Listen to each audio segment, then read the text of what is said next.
Hi everyone, my name is Tal Levi Joseph, and I'm heading product management for portfolio and lifecycle management in ADM within Micro Focus. And today, I would like to walk you through our own transformation story. But as I always say, it is an ongoing journey where you continue doing, continue fixing, continue learning, and moving on. So let's look a little bit about what's going on around us. And I bet you've already seen that slide, but everything is changing, and it's changing on three fronts: on the methodology, application, and infrastructure. On the methodology side, from waterfall into iterative, into agile and DevOps. On the application side, from monolithic to client service to microservice, small pieces, self-contained application, to infrastructure, from mainframe to virtualized and cloud. So everything is changing, and there is the nice philosophical debate whether it was the change of methodology that drove application and infrastructure changes, or changes in application in the technology that drove the methodology changes. But it doesn't really matter, as everything is changing. And organizations who will not cope with that, they will have a lot of challenges to survive. Now, what are we seeing out there? So as we said, everything is changing and everybody's are now transforming. And you hear a lot about the notion of transformation to agile and DevOps. But what's interesting to see that a lot of organizations these days are actually questioning what are the business goals that they would like to achieve through this transformation. Because I always say Agile and DevOps are not the goal here. They're a mechanism to get to something. And it's very important to connect the business side to the execution side so we would know exactly what and why we're changing and what and where do we want to get to. Another interesting thing that we see is that Agile was starting as a ground up approach. So it started on the teams level, and the teams wanted to move faster. They start to practice agile management, but when you start to scale it, this is where the challenge starts. Because a lot of the things, running dependencies, changing cultures, working with a lot of teams together, working with a lot of tools together, what happens then sometimes it becomes a mess.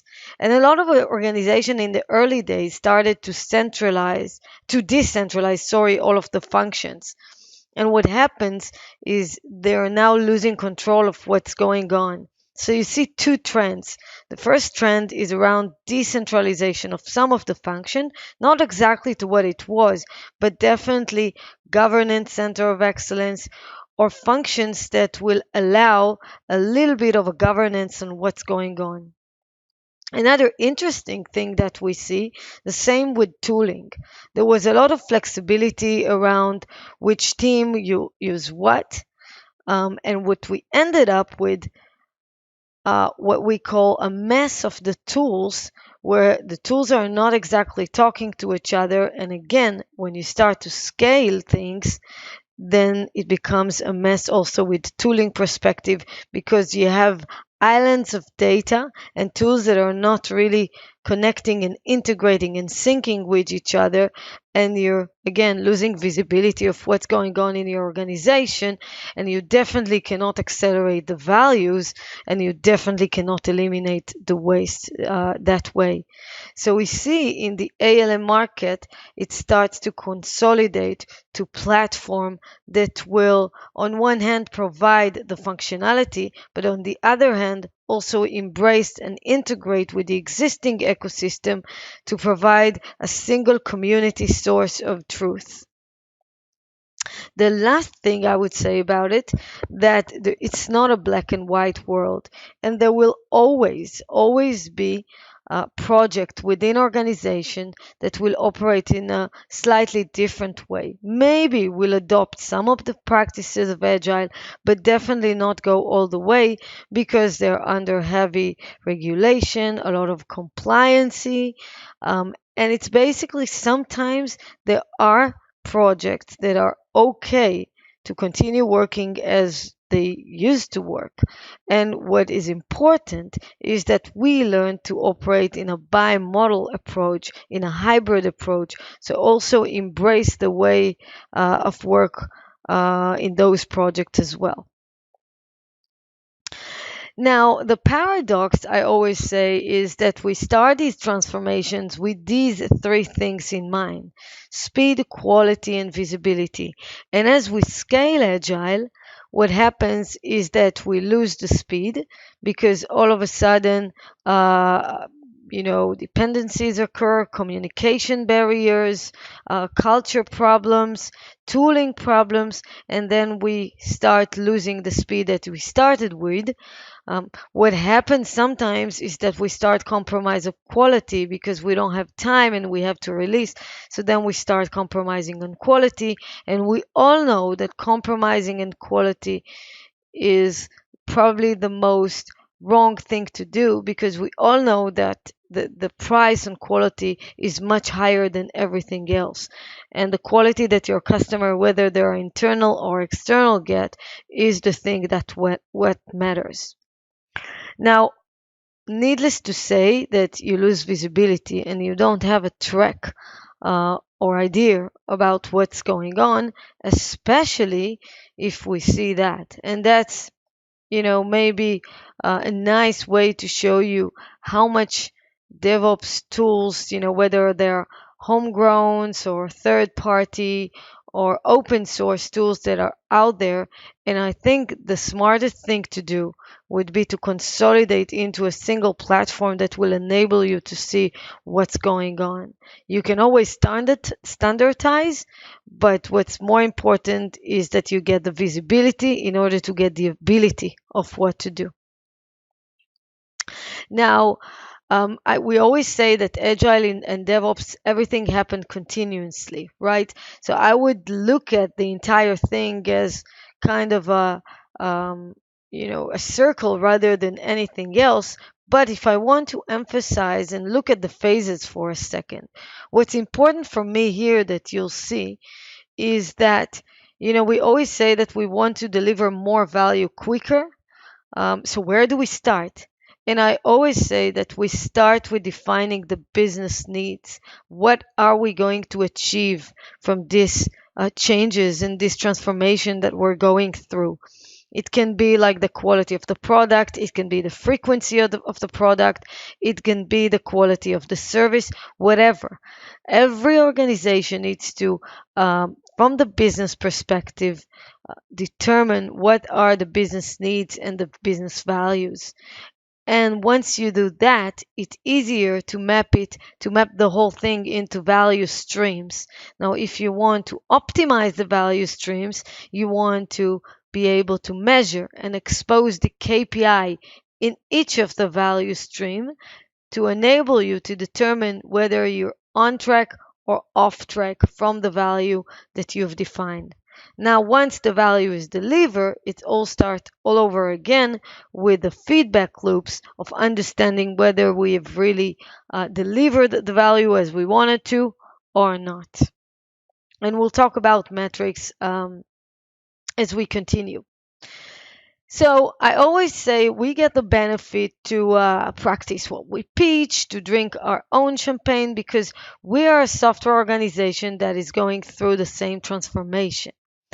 And with that in mind, when we looked at the goals that we needed to achieve, so we needed to move from 8 different products that we had in our portfolio to a much bigger portfolio with our next generation products, with the cloud native products. So we needed to grow to more than 15 products in our portfolio. And we all know the constraints that each and every organization has when it comes to the workforce and the budget. The second thing is we needed to move, it was very obvious for us, from major release every 18 to 24 months, so like an annual release, to a quarterly on-prem release and a SaaS release every 4 weeks. We all live in a competitive world. We all live in a world that we want to deliver as much as value as we can to our customers, get the feedback, fine tune, and move on. So it was very obvious that something needed to change in the way we work and in the way we practice things. And here I've only included two changes, two examples of changes, but there are many, many, many more, obviously. So the way we do our quality practices. So we used to have like a build to QA every 2 to 4 weeks. It was very obvious that we needed to work to a daily, hourly build and continuous build to QA and moving fast with the feedback and fixing the issues and moving on. Now, if you want to do that, it was very obvious that automation needs to play a critical role. Now, it's not that we didn't have automation in the past. We all had automation, but it was what I call islands of automation in specific areas, in specific use cases. But it's no longer the case because you need to have a continuous automation in the DevOps pipeline. And it's not only automation of the testing assets themselves, it's the automation of the entire thing, of the hands-off, of the control point, and also of the root analysis process. So to be able to tell why it failed quickly and who's on it, who's taking responsibility. And again, I can talk for hours about all of the aspects of changes, but in this brief session, I'd like to try and cover these three areas.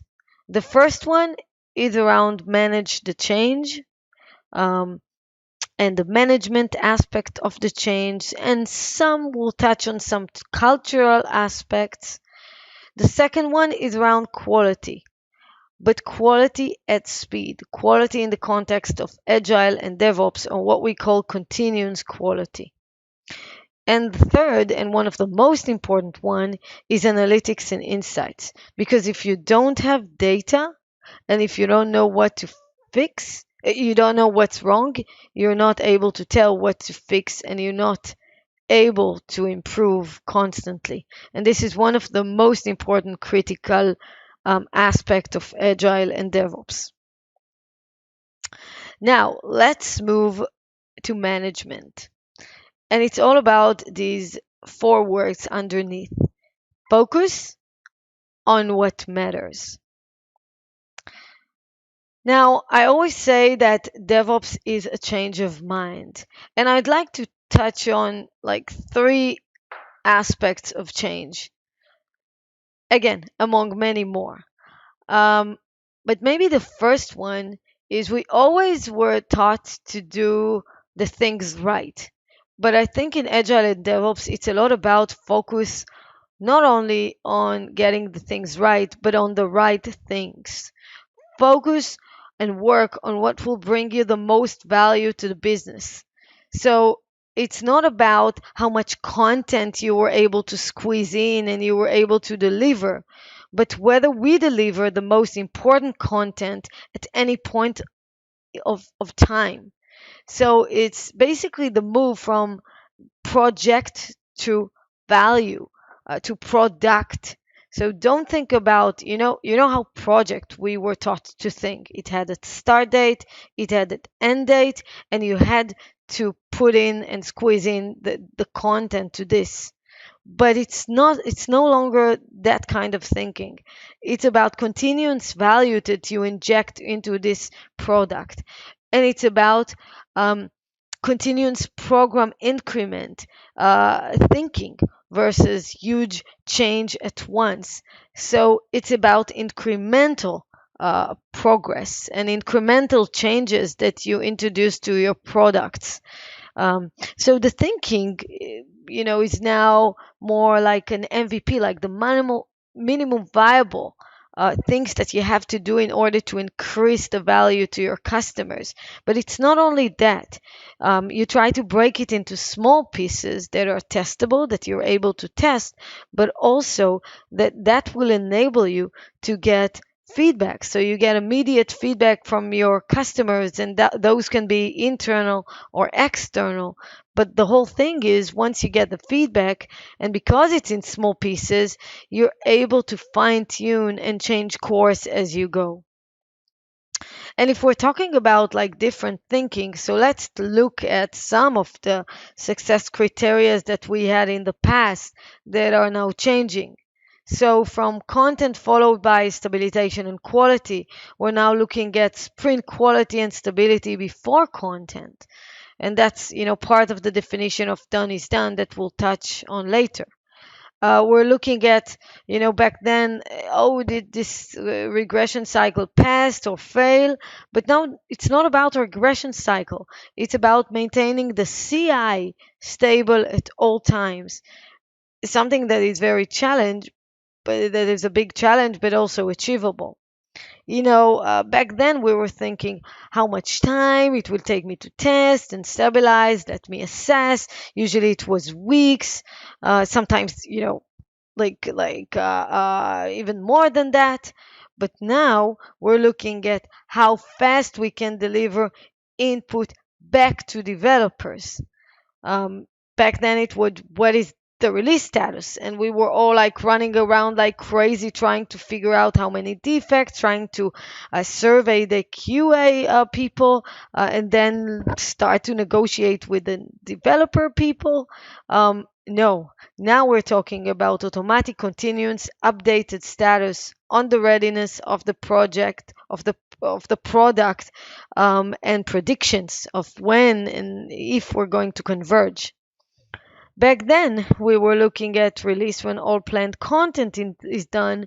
Now we're looking at fixed release trains that are very predictable, and we continuously deliver based on the priorities. And if a product basically missed its station, so then it can always go on the next one. Now, more on culture, and let me touch on the maybe one of the most important principle, and this is around collaboration and communication, because this is at the core of any transformation we'll do, definitely around the, agile and DevOps. And it's all about breaking the silos, right? And breaking the barriers. So everyone is now part of the process at all phases. It's product owner and managers, it's dev, it's quality, it's operation, and collaboration is crucial. Now, the thing is, we want to optimize the collaboration between all the business, the testing, the developer, and learn to speak the same language.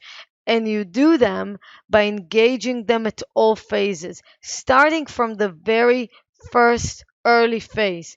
Gather all stakeholders in planning meeting to avoid the gaps that are then created. So to speak the same language and not to wake up after 2 or 3 weeks of the sprint and find out that, it was nothing like what the business people were intended. Um, and for us, we try to, come up with symbolic events like the planning events. We were doing also fun stuff with that. But now that all stakeholders are invited, the business needs are very clear to everyone, and a major waste of time that was caused from the misalignment is now removed. Now, having said all that, what I would say is that sometimes you have to change structure of the organization, and sometimes things needs to change. For example, in some of the products, we were having teams that were structured as you had the backend team, you have the logic layer team, and then you have the UI team.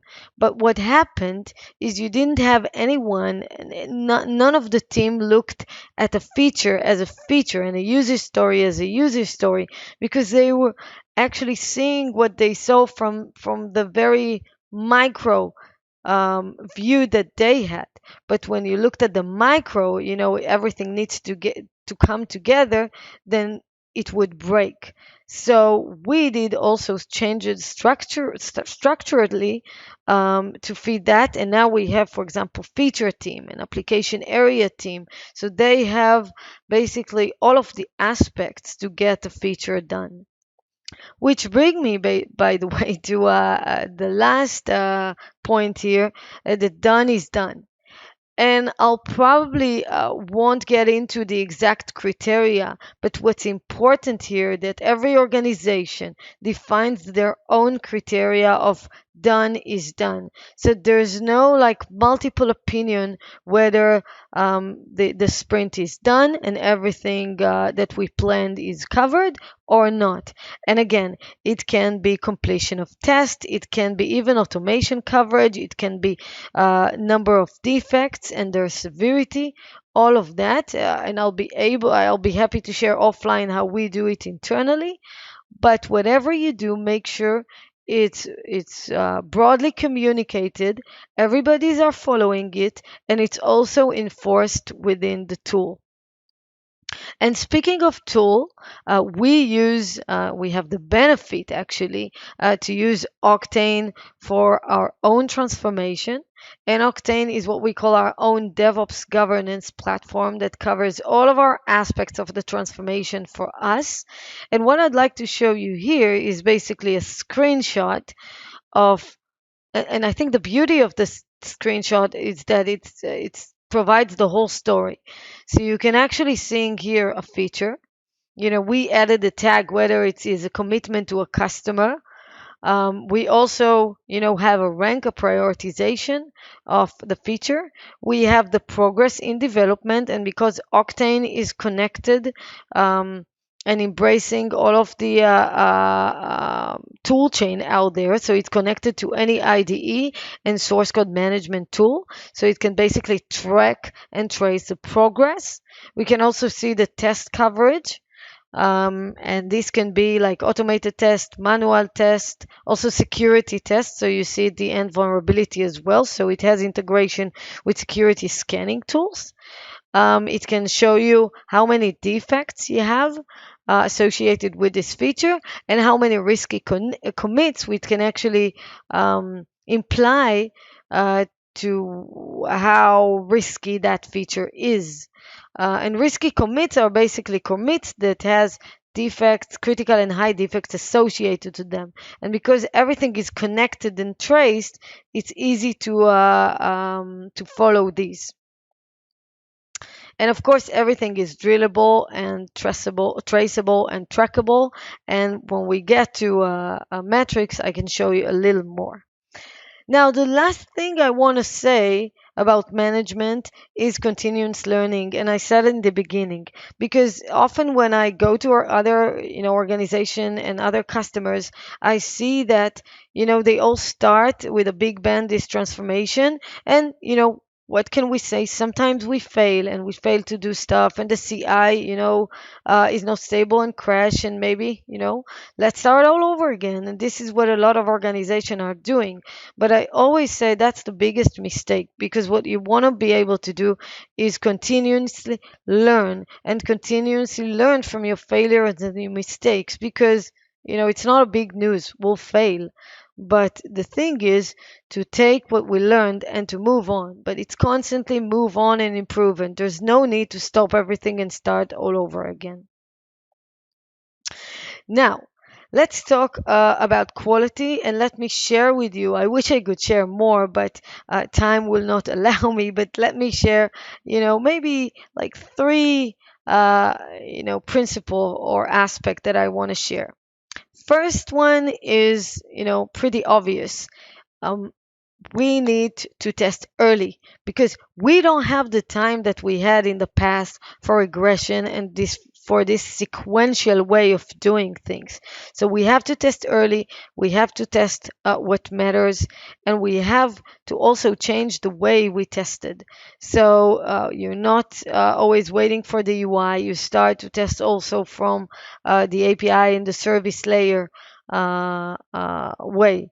and you wanna be able to use automation, but use automation smartly. Understand what you want to automate and continuously measure how effective and how efficient it is. Because I can tell you that in the past we were used to track, for example, automation coverage. But unfortunately, automation coverage doesn't give me anything um, that it will imply about the effectivity and the efficiency of testing of the automation that I did. And I can automate whatever I want, but if it doesn't give me the value, it should, then it's useless. So this is why I test early, automate, but be able to measure and track constantly um, what is the efficiency and effectivity of the automation. And I can tell you that in the upcoming releases of Octane, we're going to introduce a new metric of automation ROI that will enable you to see and correlate several different parameters and to tell you a story of whether your automation is really effective and providing the value that it should. The other thing I would say about quality at speed is continuous quality, because it's not only in the testing part, it's across the life cycle. It's the quality of the goals, the business goals that you define. It's the quality of the planning that you're doing. It's the quality of the development. It's the quality of the testing, and it's the quality of delivery. It's the quality of understanding and controlling what's going in and out constantly. So we have to refer to quality as a broad term rather than anything else. And maybe the last thing is around business driven, because in Agile and DevOps, it's about focus, we said before, on what matters. So test what matters and how you know what to test. The secret is in the business. Understanding also what's going on the business side and what's going on in production side. So going to production, seeing usage, seeing the escaped defects, and reflecting that in your testing environment, trying to reflect how whatever you can from the production environment into your testing environment. And I can tell you also, this is something that we're working heavily in order to strengthen this relationship with our own platforms. Now let's talk about insights. And I always say, let me maybe start with a quote. It was W. Edward Demings that once said that, without data, you're just another person with opinions. And I really, really like this sentence. And, I have even my own like small addition to that. And that without real insights, you're just another person with data. So how to make work visible for you. And maybe I'll start with the three traps. The first track is around tracking metrics that don't really matter. And we've all been there, that we track metrics. Sometimes they're given to us by the management. Sometimes we've come with our own, but basically they don't matter because they don't tell us anything that can help us improve and accelerate the value of what we do. The second one is measuring too much or too little. And what happens in each is that when you measure too much, you just get lost in pile of metrics and you're becoming a slave for these metrics, sometimes even showing improvement in there, but it doesn't really help you, again, accelerate the value because you're working for the metrics and the metrics don't work for you. The other one is too little, and you end up flying blind, not understanding exactly what you're doing and whether or not you've achieved your values or your value or not. And the third thing is very important thing is that we talked about visibility before and about the multiple tools that are surrounding us, and you end up with a disconnected islands of truth and pieces of data that are all over the place, but they're not really connected and traced and tracked in a way that we can get something out of it. And what maybe the first principle is create this community of truth. And again, for us, it's Octane because it's a consolidation of all of the artifacts that take place in the process. And if they're not organically managed in the tool, we basically connect Octane into the ecosystem and get and trace and track and connect to the data that is out there. And once you have the data, what you want to do is map the value stream and define the value in each of the stream, define and identify the related persona, and then come up together with the right metrics and KPIs that will enable you to see whether you on or off track. And again, these are just examples. So in Octane, we have multiple dashboards that refer to multiple areas and topics. What I want to be able to show you in this last few minutes is some very few examples. And I think maybe the first one we talked about continuance and updated quality status. So what we see here is basically a heat map of each of the application module. And if you're asking yourself, how is the color determined? So there is a configuration pane that is totally customizable. So you can basically set there the criteria and the definition of each of the statuses. So for example, how many defects, automation coverage, risky commits that have been introduced, tests and the level of tests that are failing or passing, and basically the size of the boxes that you see here is derived from the how many changes were introduced to the feature. So the size of the changes or the magnitude of the changes. What we want to be able to do in the future is get also information from production and being able to reflect that on the size of the box. So you see, no negotiations, no second thoughts. It's all in and within the tool. Another thing that we're seeing here is three different graphs. The first one is risky commit. If you remember, risky commits are commits that have critical and high defects associated to them, and you can customize that as well. So we see risky commit per application module. So it implies us how risky this module is. We see the CI view, how many automation tests were run from the CI, and we see the manual test per application module. So here we can see, for example, in the chat that is being highlighted, a lot of changes have been introduced, while most of the small portion that was executed in the CI and was failed, and almost none manual tests were executed, and none are planned. So it basically alerts me that something is wrong, and I have to reconsider my risk assessment here. Another thing that we can see here is feature per application model by team. That if we see a feature that has many teams that introduce changes there, it also increases the risk. So and I see open defects per application model. So how many defects have been are associated, and test by type. It can be Gherkin, manual, automated. And what I see here in the highlighted example is that online store, a lot of changes were introduced by multiple teams. We have a fair amount of defects. Some of them are critical. And look at the planning, the test per type. It can, again, alert me and make smarter decision when it comes to testing and defining my testing strategy. We have many, many more dashboards like commit frequency. So we can correlate the commits versus the defects that has been detected.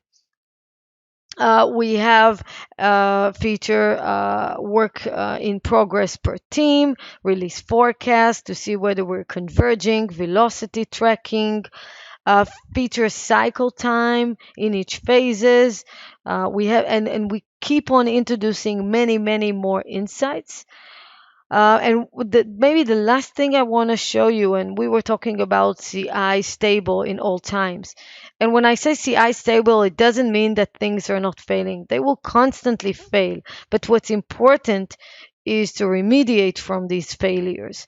So this view in Octane can give us a holistic visibility of what's going on in our CI. And what's important here, that it has a very smart feature of business builds classification. So we leverage AI and machine learning in order to determine based on the logs and classify the errors, like whether it's environment, whether it's test or code. And if it's test, what's interesting to see is how many of the tests are continuously failing, so they're not stable. Regression, how many of them passed and failed now? How many of them continuously skipped? And all of that can enable me also to reduce the noise and the waste there. The system is totally drillable, but can also come up with a recommendation of the team or the persona who were associated with it in or things like that in the past, and also associated with the area of the failure. And with that, because again, we have a very short, and I can talk for hours on that. This is Octane in its all model. So you have all of the views from requirement to pipeline management. And again, it's all open and embraced to the ecosystem and manage to track and trace changes. Um, we will continue to invest because I think this is what matters on analytics. And it's about hindsight, insight, and foresight. So it's learning from the past, understand what's going on in your presence, and be able to predict your future. Now, before I end, you obviously understood that I like very much quotes. So I'd like to finish with a quote because, it's all about how we run and where we run. And although we're talking about a sprint, I chose the marathon because when you run a marathon, you run against the distance and you're running towards the goals you want to achieve. You're not running against other runners and not against the time, but it's your own organization and what it wants to achieve. Um, and we just need to have fun while running as well and to save the power to later challenging stages. And with that, I would like to thank you for listening, and I'll be here for an online Q&A, and you're more than welcome to also approach us offline. Thank you very much. Bye bye.